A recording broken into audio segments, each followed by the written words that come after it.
마태복음 13장 47절로 50절 말씀을 통해서 천국 백성은 구원의 삶을 허비하지 않습니다 라는 제목으로 하나님 말씀 증거하겠습니다. 살아서 누린 천국, 죽어서 영원히 사는 천국, 마태복음 강의 76번째 시간입니다.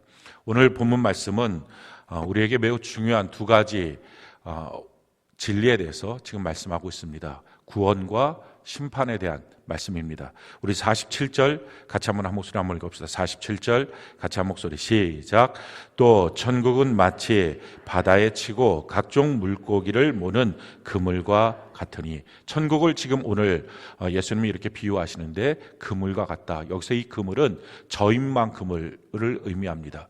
그러니까 그 당시에 어법 중에 여러 가지 종류가 있었는데 그 중에 한 가지는 그물의 한 축을 뭇에다가 이렇게 고정시키고 다른 한 축을 잡아서 바다 전체를 앞을 이렇게 휘감으면서 갖고 오는 것입니다. 그래서 그 안에 저인망 그물이기 때문에 휘감아 있는 동안에 거기에는 각종 물고기들이 다 잡혀서 올라오는 그런 모습의 어업에 대해서 지금 예수님 말씀하시면서 천국이 바로 그와 같다라는 것입니다. 그래서 그 그물에는 여러 가지 차별하지 않고 모든 종류의 물고기들이 잡히는 것처럼 이것이 바로 구원의 그물이고 이것이 바로 은혜의 그물입니다. 그 사람이 얼마나 자격이 있느냐 없느냐, 얼마나 똑똑하냐 그렇지 않느냐, 얼마나 또 건강하냐 건강하지 않느냐, 이런 것들을 따지지 않고 이 은혜의 그물, 구원의 그물에는 모든 사람들이 다 그 안에 들어올 수 있다. 그 그물이 바로 주님의 교회다라고 설명하고 있는 것입니다.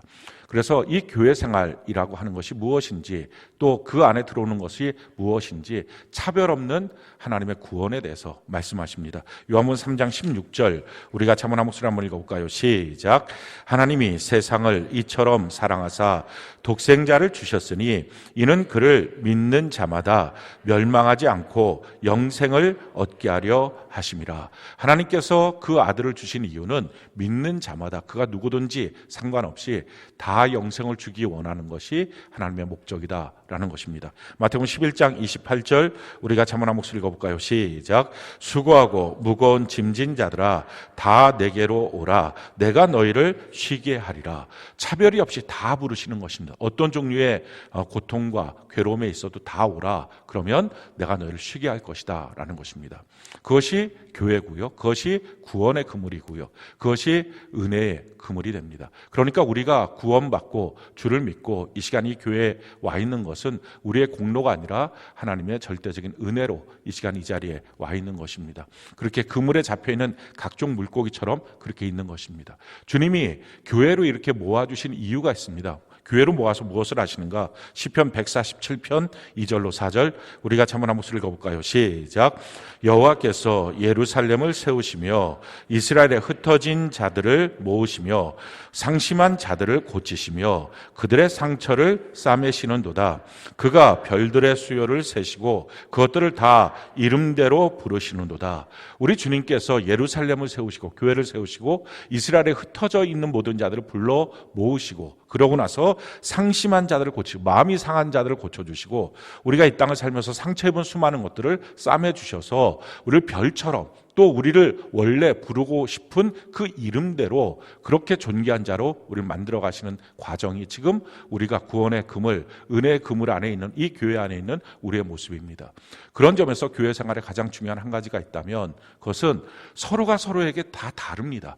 같은 물고기들이 있는 게 아니고 서로의 정치적 성향도 다르고 또 서로에게 있어서 자기가 원하는 경제적인 차이도 다르고 또 지식적 차이도 다르고 다 다릅니다. 그러니 이럴 때 가장 중요한 것은 용납하는 것입니다.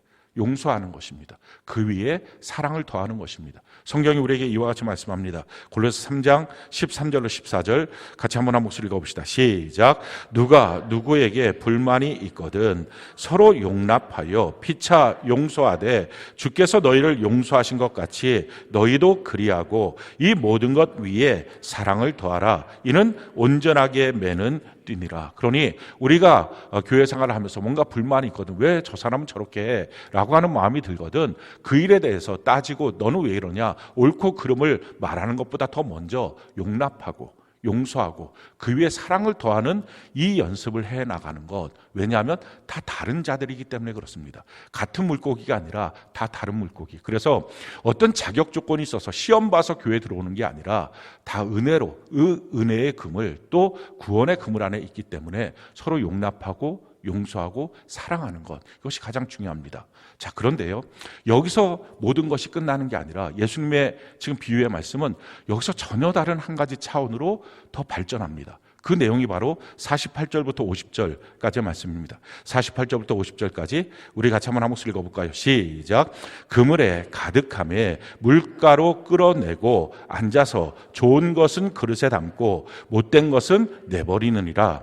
세상 끝에도 이러하리라. 천사들이 와서 의인 중에서 악인을 갈라내어 풀무불에 던져 넣으리니 거기서 울며 이를 갈리라. 지금 무슨 말씀입니까? 그렇게 계속 구원의 그물, 은혜의 그물, 그래서 용납하고 용서하고 사랑하고 우리 이렇게 사는 거야 라고 얘기가 끝나면 좋은데 그게 아니라 그 말씀은 이어져서 이 구원의 은혜의 그물은 심판의 그물이 되고 용납은 분별이 되더라 라는 것이 지금 말씀입니다. 그러니까 우리가 그냥 여기서 이렇게 서로 사랑하고 좋아하고 용서하고 용납하고 이렇게 살다가 우리가 다 같이 들림받아 천국에 가면 가장 좋은 거지만 그게 아니라 우리에게 있어서 이 용납, 은혜, 구원의 이 그물은 심판의 그물로 바뀌어지게 된다라는 거예요. 지금 우리가 다 하나님의 은혜 가운데 이 구원의 그물 안에 있는 것입니다. 이게 너무 놀라운 하나님의 은혜죠. 그러니까 세상 사람들 중에서 구별해서 우리를 지금 이 시간 이 자리에 불러주신 거예요. 이건 분명히 하나님의 첫 번째 구원의 기회를 주신 것입니다. 우리가 지금 그 구원의 기회를 받았습니다. 근데 문제는 거기에 만족하면 안 되고 반드시 거기에서 힘써서 천국의 그릇에 담기지 않으면 불사름이 된다라는 말씀이 말씀이에요.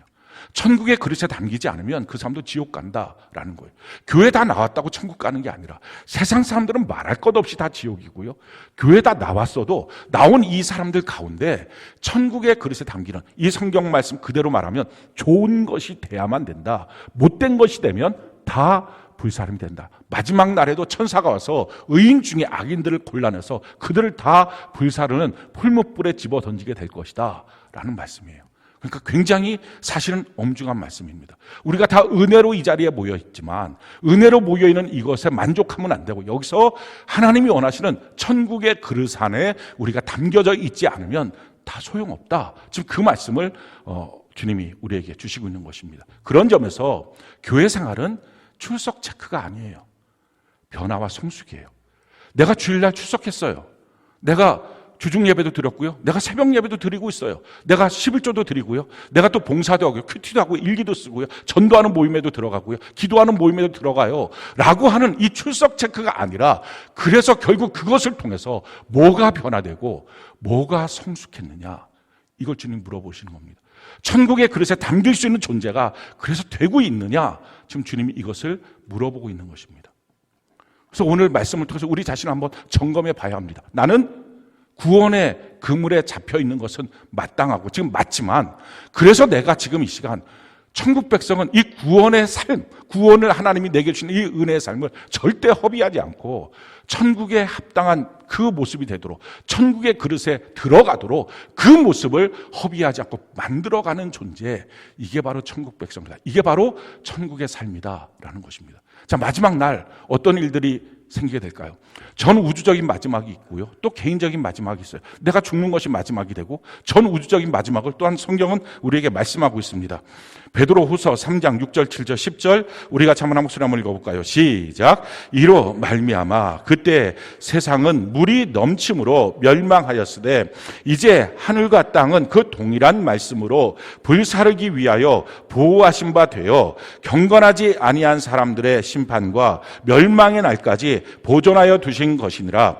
그 날에는 하늘이 큰 소리로 떠나가고 물질이 뜨거운 불에 풀어지고 땅과 그 중에 있는 모든 일이 드러나리로다. 지금 이 말씀을 하시면 마지막 때가 어떻게 될 것이냐? 우리가 세상에 심판이 있었던 것이 노아의 홍수 때의 심판이 있었습니다. 그때는 하늘에서 물이 쏟아져서 40일 동안 물이 쏟아지기 때문에 물로서 심판했다. 그 동일한 말씀으로 이제 마지막 때가 되면 불로서 하늘에서 불이 쏟아져서 심판받게 될 것이고 이 모든 것이 녹아지게 될 것이다 라고 하는 말씀을 베드로 사도가 성령의 감동으로 우리에게 지금 전해주고 있는 것입니다. 노아의 홍수 때 물로써 하늘에서 비가 내려서 심판받는다. 그 사람들 하나도 안 믿었습니다. 왜냐하면 노아의 시대까지 한 번도 하늘에서 비가 내린 적이 없습니다. 땅이 적셔지는 것은 그냥 안개가 올라와서 습기가 차서 농사를 지었지 비가 와서 농사 지었던 때가 아닙니다.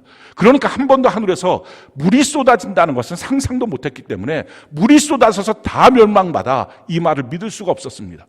그런데 그 방주가 지어졌을 때 그 방주에 노아의 가족들이 다 들어가고 문이 닫히는 그날에 하늘에서 비가 쏟아지는데 그 비가 40일 주야로 비가 쏟아져서 다 멸망받았습니다.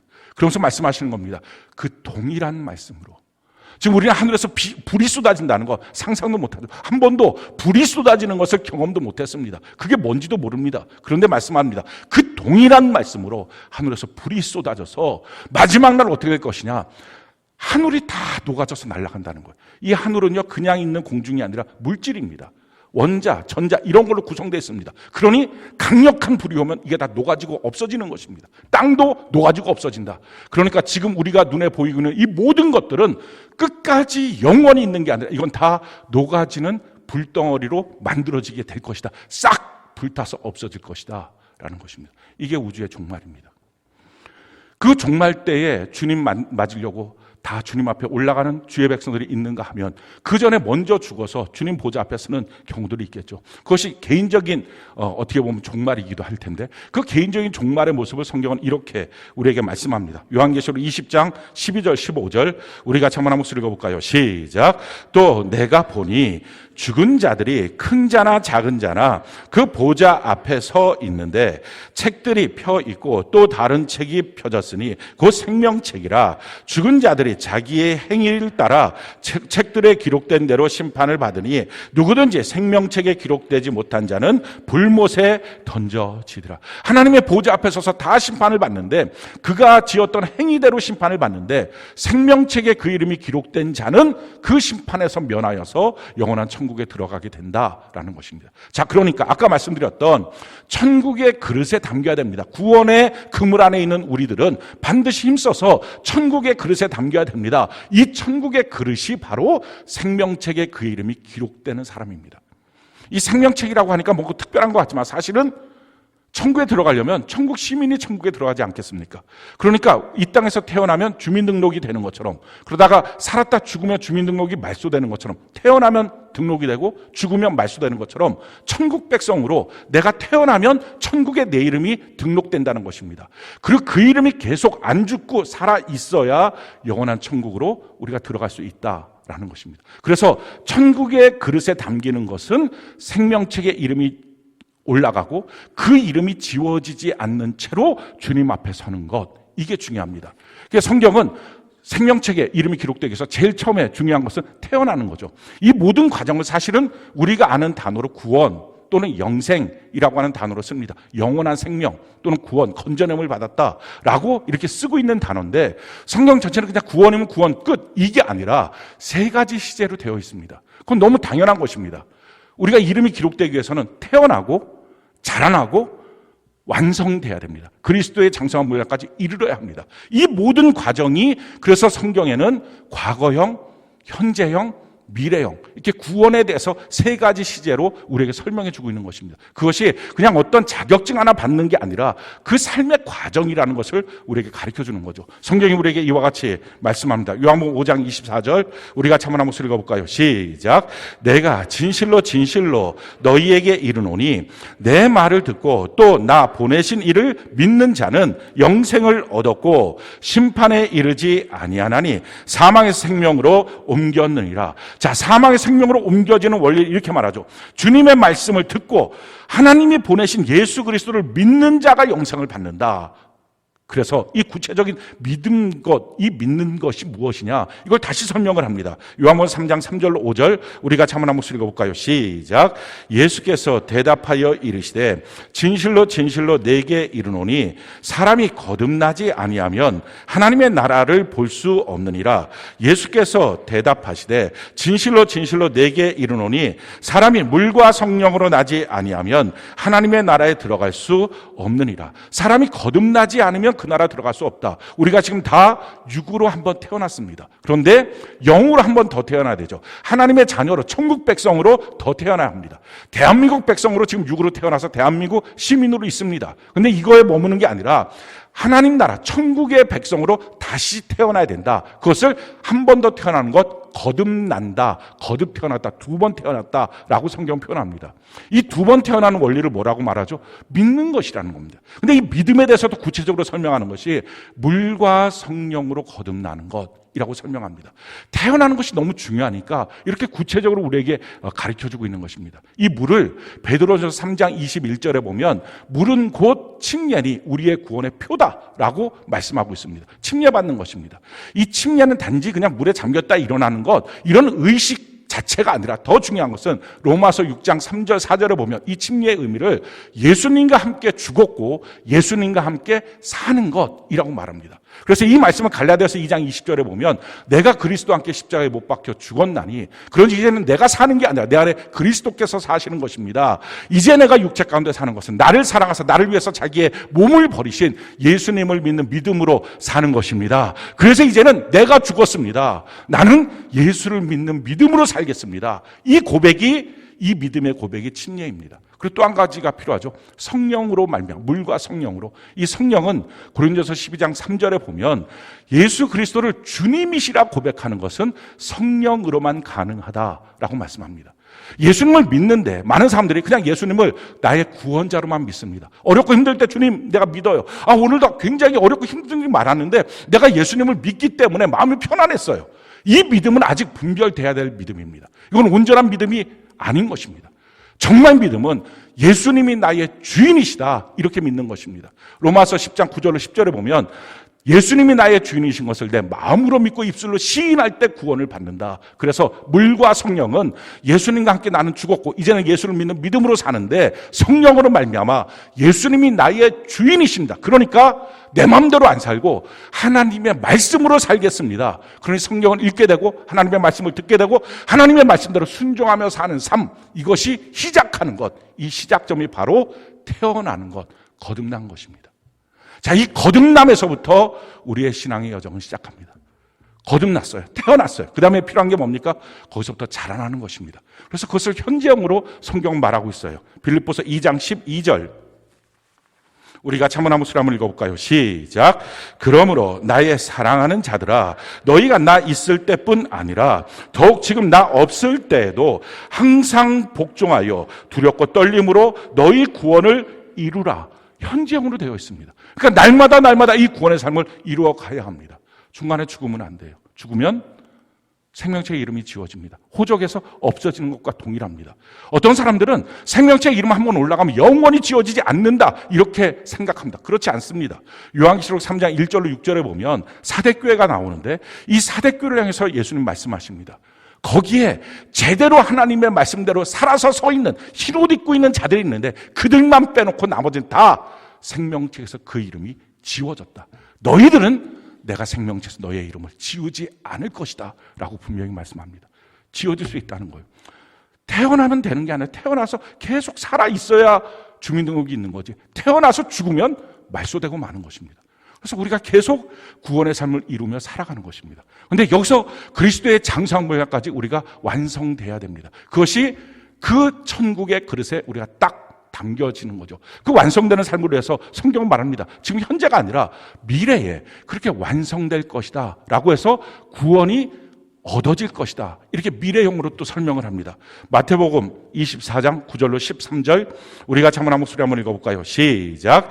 그때 사람들이 너희를 환난에 넘겨주겠으며 너희를 죽이리니 너희가 내 이름 때문에 모든 민족에게 미움을 받으리라. 그때 많은 사람이 실족하게 되어 서로 잡아주고 서로 미워하겠으며 거짓 선지자가 많이 일어나 많은 사람을 미혹하겠으며 불법이 성함으로 많은 사람의 사랑이 식어지리라. 그러나 끝까지 견디는 자는 구원을 얻으리라. 미래형으로 되어 있습니다. 그러니까 구원에 대해 설명할 때 그냥 구원, 어떤 자격증 하나 받는 게 아니라 태어나서 자라나고 완성되는 이 전체의 과정이 구원이다라는 것입니다.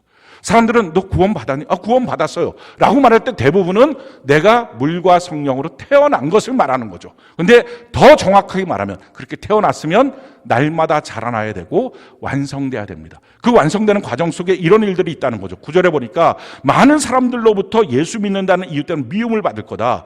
그리고 10절에 보니까 그때 많은 사람들이 실족하게 된다. 예수 믿는 일이 다 자유롭고 내게 복이 될 줄 알았는데 사람들에게 핍박받고 미움을 받으니까 이때 예수 믿는 게 힘들어 라고 자기 신앙을 포기하고 실족하더라라는 것입니다. 그렇게 돼서 서로 미워하고 서로 잡아주고 11절에 그때 또 거짓 선지자들이 나타나서 많은 사람들을 미혹한다는 것입니다. 성경과 다른 말들을 한다는 것. 그렇게 해도 괜찮아. 예배 폐해도 돼. 상관없어. 이런 식으로 가르친다는 것입니다. 그냥 너 맘대로 신앙생활해. 하나님은 너 한번 사랑하셨으니 절대 포기하지 않아. 이런 식으로 말한다는 것입니다. 그렇다면 오늘 예수님이 이 비유를 말씀하지 않았을 것입니다. 구원의 그물에 있는데 그걸 다 걷어올리고 난 다음에 좋은 것과 못된 것을 구분해서 좋은 것은 그릇에 담지만 못된 것은 버려서 마지막 날 천사들이 와서 의인 중에 악인을 분류해서 그렇게 불태움이 된다라는 말씀을 예수님이 하실 리가 없습니다. 그냥 다 되는 거라면 다 되는 게 아니라는 것을 가르쳐주고 있다는 거죠. 그래서 지금 뭐라고 말합니까? 그래서 12절에 보니까 그때 불법이 성해서 많은 사람들의 사랑이 식어지게 될 때 13절에 보니까요 끝까지 견디는 자가 구원을 얻는다. 우리가 다 끝까지 견뎌서 그리스도의 장성을 향해 이르는 은혜가 있기를 바랍니다. 그래서 신앙생활 할 때 제일 중요한 거 교회 생활은 출석 체크가 아닌 거예요. 나 그거 했어요. 나 일기 썼어요. 큐티 했어요. 그래서 뭐가 변화되고 뭐가 성숙하고 있느냐 이게 중요합니다. 그랬을 때 우리가 제가 처음 교회 나올 때보다 지금 굉장히 많이 바뀌었죠. 주변 사람들이 나보고 너 정말 많이 바뀌었다 이런 얘기도 합니다. 제가 굉장히 많이 변화됐고 굉장히 많이 성숙했어요. 또 주변 사람들도 그렇게 말하고 있어요. 굉장히 감사하고 좋은 일입니다. 근데 더 중요한 것은요. 자기나 옆에 있는 사람이 거기에 대한 평가 기준이 될 수 없다라는 거예요. 하나님이 평가 기준까지 정확하게 말씀해 놓으셨어요. 자, 뭐라고 말씀해 놓으셨습니까? 요한복음 12장 48절 우리 같이 한번 한 목소리 한번 읽어볼까요? 시작. 나를 저버리고 내 말을 받지 아니하는 자를 심판할 이가 있으니 곧 내가 한 그 말이 마지막 날에 그를 심판하리라. 하나님의 말씀대로입니다. 많은 사람들의 착각은 이렇게 생각해요. 어떻게 사람이 말씀대로 살아? 말씀대로 못 살면 지옥 가는 거예요. 우리 정확하게 알아야 돼요. 그리고 이렇게 말씀하시는 이유는 하나님이 혹독하기 때문이 아니라 하나님이 사람을 창조하실 때 말씀대로 살 수 있도록 창조하셨고 거기에 필요한 모든 것들을 구비해 놓으셨기 때문에 이렇게 말씀하시는 거예요. 사람들은요 그냥 자기 기준으로 삽니다. 자기 기준으로 살게 되면 제일 큰 문제는 뭐예요? 자기가 좋아하는 한두 가지를 하면 신앙생활 잘하고 있다고 착각해요. 우리 몸을 구성하고 있는 5대 영양소가 있습니다. 그중에 한 가지라도 비면 나머지가 다 풍부히 있다고 해도 병들고 결국은 죽게 됩니다. 5대 영양소 우리가 다 알죠? 단백질, 탄수화물, 지방질, 무기질, 비타민. 이 5가지가 있어야만 사람이 건강합니다. 마찬가지예요. 영적인 차원도 마찬가지입니다.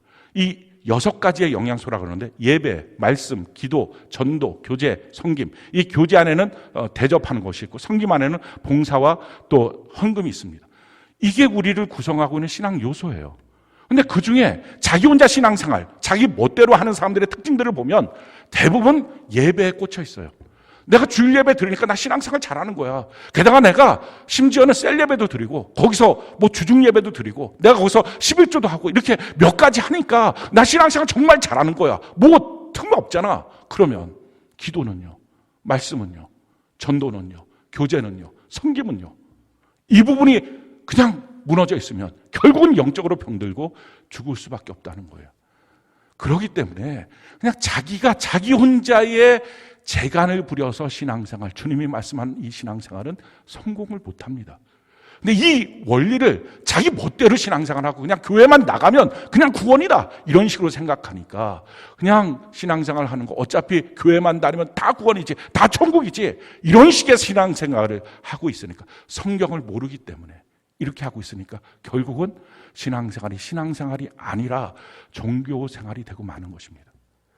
우리가 성공하기 위해서, 그 성공이 뭐죠? 천국의 그릇에 담기기 위해서 지금 다 하나님의 은혜로 구원의 그물에 있잖아요. 이건 너무 놀라운 하나님이 우리에게 주신 첫 번째 구원의 기회예요. 그런데 이 기회를 받은 사람은 이 구원의 삶을 절대로 허비하면 안 돼요. 천국의 그릇에 담기기 위해서 힘을 쓰고 애를 써야 합니다. 그럼 그 천국의 그릇에 담기기 위해서 우리에게 주신 게 뭡니까? 그게 바로 그 완성시키라고 하는 은혜의 수단을 주셨어요.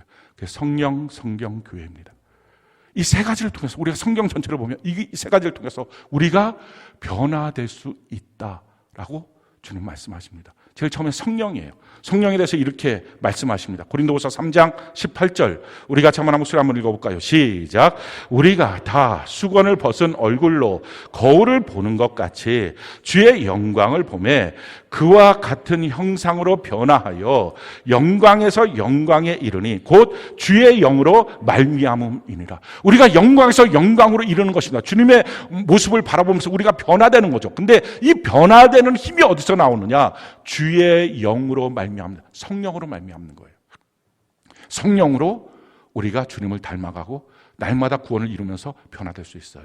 자, 그럼 성령께서 우리에게 무엇을 하십니까? 두 가지를 하시는데, 요한복음 16장 8절 13절 우리가 한번 한 목소리 읽어볼까요? 시작. 그가 와서 죄에 대하여, 의에 대하여, 심판에 대하여 세상을 책망하시리라. 그러나 진리의 성령이 오시면 그가 너희를 모든 진리 가운데로 인도하시리니 그가 스스로 말하지 않고 오직 들은 것을 말하며 장래일을 너희에게 알리시리라. 아멘. 첫 번째 책망, 두 번째 깨닫게 하십니다.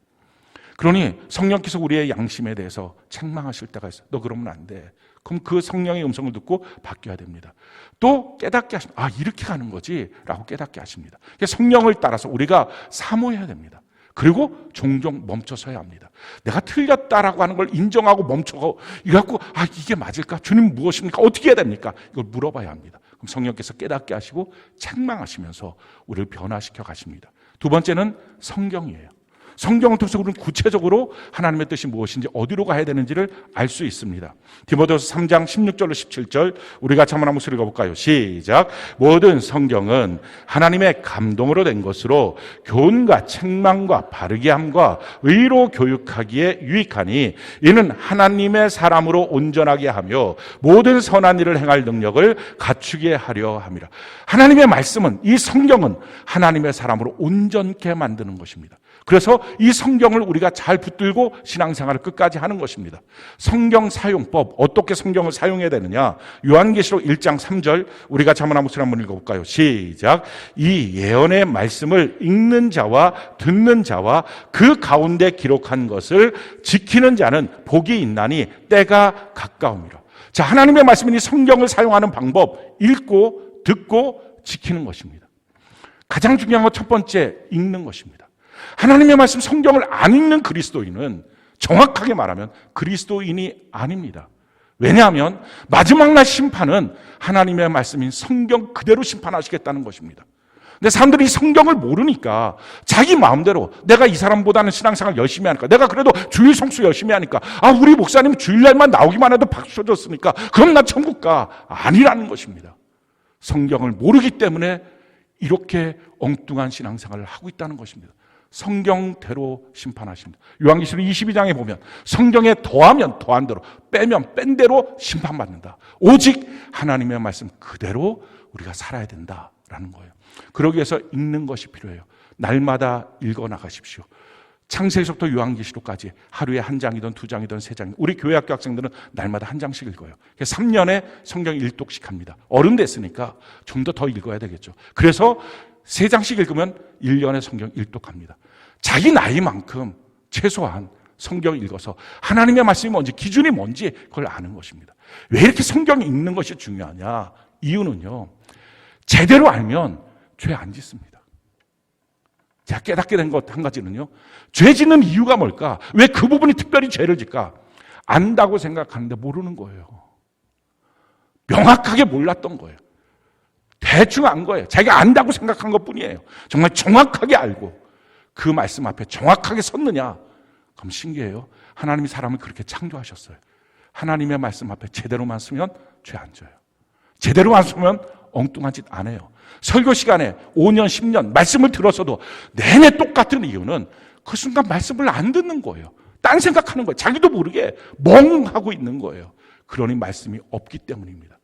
하나님의 말씀을 읽으십시오. 제대로 읽고 그 말씀 앞에 서십시오. 두 번째는 읽고 그 다음에 듣는 것입니다. 하나님의 말씀을 듣는 것입니다. 성경은 우리에게 이와 같이 말씀합니다. 데살로니가전서 2장 13절, 우리 같이 한번 한 목소리 한번 읽어볼까요? 2장 13절 같이 한 목소리 시작.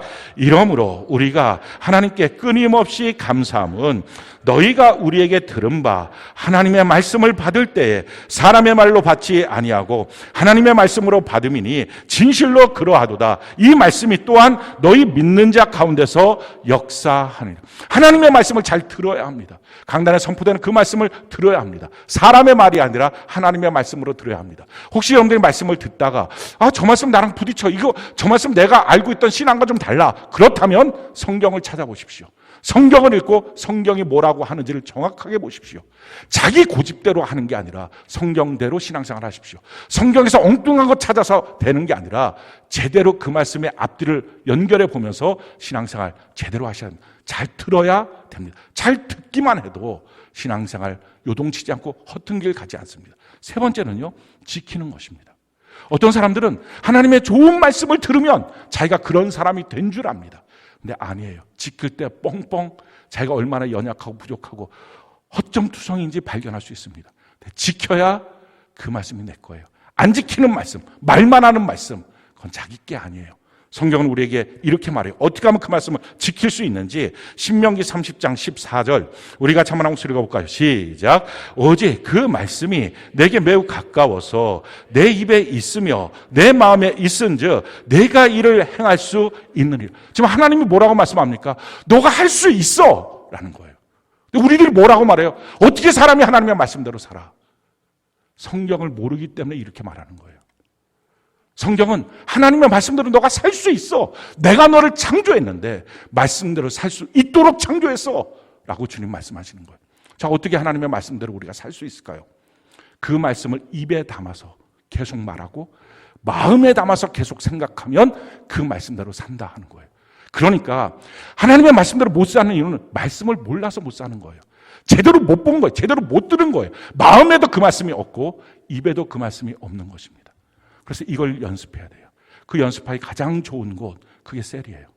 셀에 모여서 하나님의 말씀을 나누십시오. 그러니 셀 예배를 드릴 때 말씀 비평하고 자기 의견 말하고 자기 생각 말하고 이거 다 헛수고입니다. 그게 아니라 하나님의 말씀을 들었고 이 말씀을 이렇게 살겠습니다. 이 말 하라고 모이는 것입니다. 왜? 모여서 하나님의 말씀대로 살기 위해서. 그리고 큐티에서 밴드에 올리십시오. 왜 올려야 되느냐? 내 큐티를 올리지 않으면 그 말씀, 저 같은 경우도 마찬가지인데 하루에 자꾸 아침에 큐티 해놓고 하루 종일 살면서 자꾸 잊어버리는, 오늘 큐티 뭐였지? 큐티 뭐였지? 그럴 때 핸드폰 보고서 이 말씀이었지, 이 말씀이었지, 이 상황에 이 말씀이 내가 그렇구나, 이게 적용이 돼야 되는구나 하고 말씀이 내 마음에 묵상되기 시작합니다. 이걸 통해서 하나님의 말씀대로 살 수 있어요. 그러니 말씀대로 안 사는 것, 사람이니까 그렇지가 아니라 불순종해서 그런 것입니다. 무지해서 그런 것입니다. 그러니 그런 결과가 결국은 지옥으로 이끌어가는 인생이 되는 것입니다. 그런 일에 사람들이 부채질을 하죠. 어떻게 사람들이 말씀대로 살아? 어떻게 하나님 말씀대로 살아? 그냥 대충대충 살다가 보면 다 천국 가지. 거기서 한 걸음 더 나가서. 아니 그럼 이 많은 사람들이 다 지옥 가? 성경은 말해요. 200만 명이 출애굽을 했으나 가나안 땅 들어간 건 2명밖에 없다. 하나님은 많은 수 적은 수에 대해서 관심이 없어요. 하나님의 기준에 합당하고 있느냐. 왜? 다 주셨으니까. 아들까지 주셨는데 무엇을 우리가 더 요구하겠어요? 그러니 그걸 갖고서 우리 신앙생활 제대로 하는 것입니다. 세 번째는요, 교회예요. 하나님이 성령도 주시고 성경도 주셨어요. 근데 교회를 왜 주셨을까요? 이유는 성령과 성경을 자기 혼자 보고 있으면 자의적으로 해석하기 때문에 그래요. 자기가 원하는 대로 이 말씀은 적용하고 싶지 않으니까 몰라 넘어가고, 저 말씀은 그 성령께서 이렇게 감동하셔서 그걸 우겨대니까, 진짜 성령이 그렇게 감동한 게 아니라 자기 마음에 드는 느낌대로 말하고 싶으니까, 그래서 이것을 검증하기 위해서 주신 것이 교회예요. 교회는 단 한 번도 개인이라고 말한 적이 없어요. 그 개인이라고 말하면 교회가 있을 이유가 없는 거예요. 근데 사람들이 과거에는 그런 적이 없었는데 현대에 오면서 교회를 자꾸 개인이라고 말해요. 내가 교회라는 거예요. 내가 교회. 자기가 교회라고 우기는 이유는 뭡니까? 자기 마음대로 하고 싶어서, 터치받고 싶지 않아서. 그렇게 하면 신앙생활 다 자의적으로 해서 자기가 원하는 대로 음식물도 편식하듯이 자기가 원하는 대로 신앙도 편식해서 결국은 영양소가 모자라는 인생이 되는 것입니다. 성경이 우리에게 이렇게 말씀하고 있어요. 고린도전서 1장 2절, 우리가 참만한 목소리 한번 읽어볼까요? 시작. 고린도에 있는 하나님의 교회 곧 그리스도 예수 안에서 거룩하여지고 성도라 부르심을 받은 자들과 또 각처에서 우리의 주 곧 그들과 우리의 주 대신 예수 그리스도의 이름을 부르는 모든 자들에게. 자, 고린도에 있는 하나님의 교회라고 말하면서 그 교회가 뭐냐? 그리스도 예수 안에서 거룩하여지고 성도라 부르심을 받은 자가 아니라 받은 자들이에요. 나 하나가 교회가 아니라 에클레시아, 하나님의 부르심을 받은 공동체, 그 자들, 복수. 그래서 우리는 뭐예요? 주의 몸된 교회의 각 지체들인 것입니다. 생명의 관계로 연결되어 있는 이 지체들이에요. 그러니까 이것을 개인으로 치환해 버리니까 근본적으로 우리의 죄인 이사야 53장 6절에 있는 각기 제 길로 가는 죄가 처리가 안 된 거예요. 그러니까 대단히 성경적 지식이 있고 뭐 대단한 것 같은데 쿡 찔러 놓으면 자기 안에 있는 온갖 더러운 오물들이 다 쏟아져 나옵니다. 변화가 안 된 거예요. 사람은 자기 혼자는 안 변해요. 같이 있으면서 부딪히고 다듬어지고 하면서 사람이 변화되는 거예요. 그래서 성경은 우리에게 이렇게 말씀하죠. 에베소서 2장 21절로 22절. 우리 같이 한번 한 목소리 한번 읽어볼까요? 자, 시작. 그의 안에서 건물마다 서로 연결하여 주 안에서 성전이 되어가고 너희도 성령 안에서 하나님이 거하실 처소가 되기 위하여 그리스도 예수 안에서 함께 지어져 가는, 서로 연결하고 지체들이 연결되어 있는 것처럼 연결하고 함께함으로 우리가 자라나고 지어져 가게 된다라는 거예요. 그 과정 속에 반드시 필요한 한 가지가 있어요. 그게 바로 영적 리더예요. 왜 여러분들 각 셀마다 셀 안에 영적 리더를 세우는데 그걸 왜 세웠을까? 하나님께서 그 이유를 성경이 우리에게 이렇게 설명합니다. 사도행전 20장 28절로 30절 우리가 한번 한 목소리 읽어볼까요? 시작.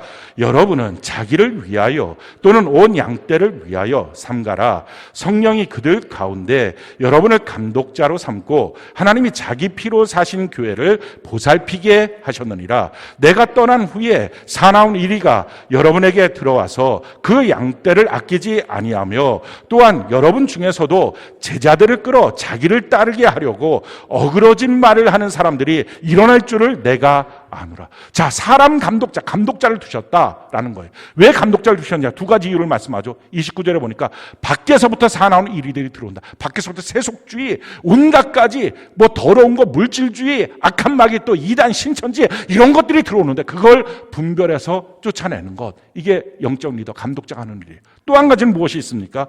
너희들 안에서 스스로 교만해져서 제자들을 자기 편으로 끌고 가고 싶어서 어그러지는 말을 한다. 이 어그러진 말이 뭡니까? 책망해야 되는데 괜찮다고 나 너 편 들어주겠다고. 격려해야 되는데 저건 왜 저런지 내 말 안 듣는다고 째려보고. 이게 다 어그러지게 안에서부터 이끌고 가는 잘못된 일들입니다. 이걸 분별해 주는 게 영적 리더예요. 영적 리더로 세워지는 순간 여러분들의 각 셀장들이 사실은 같은 집사였고 같은 장로였고 뭐 이런 사람들 갑자기 셀장이 됐어요. 갑자기 셀장이 됐으니 너나 나나 똑같이, 그게 아니라 세워지는 순간부터 하나님의 특별한 은사가 부어집니다. 어떤 은사가 부어지느냐? 분별할 수 있는 은사가 있어요. 성경 것을 우리에게 이렇게 말씀합니다. 히브리서 13장 17절, 우리 세 번역으로 같이 한번 한 목소리 읽어봅시다. 시작. 여러분의 지도자들의 말을 고지 듣고 그들에게 복종하십시오. 그들은 여러분의 영혼을 지키는 사람들이요, 이 일을 장차 하나님께 보고드릴 사람들입니다. 그러므로 여러분은 그들이 기쁜 마음으로 이 일을 하게 하고 탄식하면서 하지 않게 해 주십시오. 그들이 탄식하면서 일하는 것은 여러분에게 유익이 되지 못한, 여러분들은 여러분들의 영적인 리더, 지도자의 말을 고지 듣고 그 앞에 복종해야 합니다. 왜? 그들이 여러분들의 영혼을 지켜줍니다. 자기가 자기 영혼 지키는 거 없다는 거예요. 왜? 자기가 자기 영혼 분별이 안 돼요. 자기가 가는 길이 이게 옳은지 그른지 자기는 모른다는 거예요. 길을 걸어가는 자는 모른다는 거예요. 그것을 보고 고쳐줄 영적 리더를 하나님이 세워주셨다. 나를 위해서, 내 영혼을 위해서 내가 천국 갈 수 있도록 세워주셨다. 그것이 교회 안에 주신 놀라운 하나님의 은혜입니다. 그래서 그가 또 하나님 앞에 나에 대해서 보고할 것이다. 저는 여러분들이 셀 안에서 이루어지는 일들에 대해서 셀장에게 다 보고가 되면 좋겠어요. 왜? 그게 돼야 그들이 하나님 앞에 보고할 것 아닙니까? 그냥 쉬쉬하고 숨겨있으면 그 안에 다 썩어버리고 마는 것입니다. 인본주의로 썩고 물질주의로 썩고 개인주의 쾌락주의로 다 썩어버리고 마는 것입니다. 그러니까 제대로 보고하고, 그게 영적인 원리예요. 그런데 이걸 싫다 하는 이유는 무식해서 그렇습니다. 성경을 모르니까, 성경에 대해서 무지하니까, 신앙생활 내 마음대로 하는 것이 습관이니까 그걸 다 바꿔야 합니다. 기쁨으로 그 일을 하게 하는 것이 자기 영혼에 유익하다라는 것입니다. 사랑하는 성도 여러분, 하나님께서 우리에게 내가 지금 이 은혜의 그물 안에 있는 이 첫 번째 은혜를 다 받았다는 거예요. 이 은혜를 받았을 때 그냥 여기서 됐다, 만족한다, 그러면 안 되고 반드시 천국 백성은 구원의 삶을 허비해서는 안 된다는 거예요. 이 천국의 그릇에 담겨지도록 힘을 써야 된다는 거예요. 우리가 좀 전에 불렀던 찬양도 있죠. 구원으로 들어가는 그 좁은 문 들어가 영생으로 인도하는 그 길에 힘써서 들어가야 된다. 성경 끊임없이 힘써서, 베드로 후서 1장에도 힘써서 들어가야 된다라고 말씀합니다. 그 일을 위해서 하나님이 우리에게 주신 너무 놀라운 선물이 있어요. 그게 성령과 성경과 교회예요. 그 안에서 우리가 힘써서 이 믿음의 길, 천국에 합당한 자가 되도록, 하나님의 말씀 그대로 다 우리가 다 이루어가도록, 하나님의 말씀은 우리가 지킬 수 있도록 주신 거지, 지킬 수 없는 말씀은 단 하나도 없어요. 그 말씀 다 지키고 살 수 있어요. 자기의 욕심이 버려지면, 자기의 세상에 대한 더러운 추구가 버려지면, 그냥 무지가 버려지면 제대로 신앙생활을 할 수 있어요. 그걸 주는 것, 자기 혼자 신앙생활 못해요. 성령과 성경과 교회 안에서 신앙생활이 가능해요. 사도 바울이 자기의 신앙생활에 대해서 이렇게 고백을 합니다. 고린도전서 9장 24절로 27절, 우리가 참한 한 목소리 한번 읽어볼까요? 시작. 운동장에서 다름질하는 자들이 다 달릴지라도 오직 상을 받는 자는 한 사람인 줄 너희가 알지 못하느냐? 너희도 상을 받도록 이와 같이 다름질하라.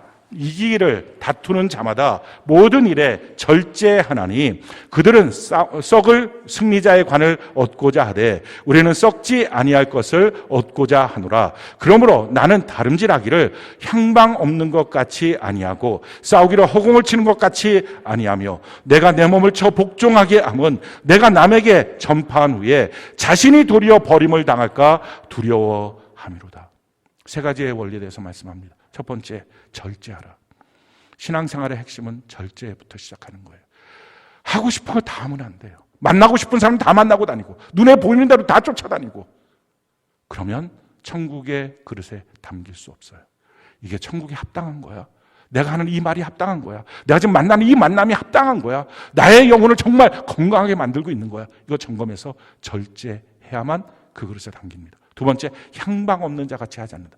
분명한 목적성을, 하루를 살아도 1분 1초를 살아도 왜 사는지, 왜 내가 그를 만나는지, 왜 내가 지금 이곳에 가는지, 왜 내가 이 일을 하는지, 천국과 맞닿아 있는지 아니면 천국과 상관없는지 정확하게 살펴봐야 된다. 세 번째 뭡니까? 스스로 복종하라. 신앙생활 자기 하고 싶은 대로 고집 부리면서 뭐 이러면 안 돼요, 저러면 안 돼요, 그게 아니라 누구 앞에 복종이 아니라 자기가 말씀 앞에 스스로 복종하는 삶을 살아서 천국의 그릇에 담기는 삶을 사는 것입니다. 사랑하는 성도 여러분, 우리가 지금 다 이 은혜의 그물 안에 있어요. 근데 여기 만족하면 안 돼요. 여기서 천국의 그릇 안에 담겨야 돼요. 우리가 신앙생활을 하는 이유는 영원한 천국에 들어가는 것이 목적이에요. 열심히 신앙생활을 했는데 우리 주님께서 마지막 날 내가 너를 도무지 알지 못하겠다 그 말을 듣는다면 그 사람처럼 불쌍한 사람이 어디 있을까요? 천국 갈 뻔한 사람.